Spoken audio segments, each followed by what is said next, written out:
नमस्कार. कमल किचन 51 या माझ्या यूट्यूब चॅनलमध्ये तुम्हा सर्वांचं खूप खूप अभिनंदन. तर आज मी एक नवीन रेसिपी घेऊन आलेली आहे, तुमच्यासोबत शेअर करणार आहे. तर मुलांचा आवडता मेनू पिझ्झा आहे आणि हा पिझ्झा जर आपण घरीच बनवून दिला ना तर किती छान होईल ना. चला तर सुरुवात करूया आजच्या रेसिपीला. तर मी इथे एक चपाती घेतलेली आहे. तर या चपातीला टोमॅटो सॉस लावून घ्यायचं आहे. तर इथे मी लाल तिखट घेतलेलं आहे. दोन्ही व्यवस्थित मिक्स करून चपातीला लावून घ्यायचं आहे.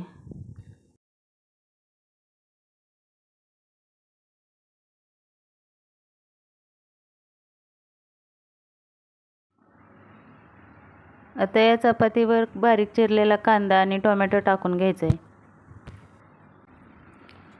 बारीक चिरलेली कोथिंबीर टाकायची.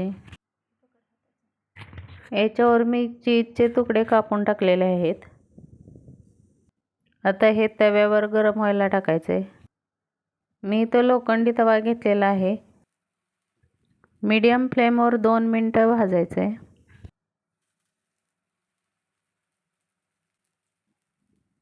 तर आता 2 मिनिटं झालेले आहेत. आता प्लेटमध्ये काढून घ्यायचा आणि खाण्यासाठी तयार आहे आपला पिझ्झा.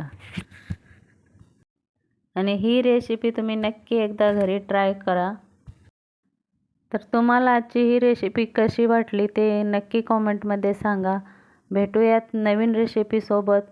तोपर्यंत अशाच मस्त मस्त रेसिपी बनवून खात राहा आणि मस्त राहा.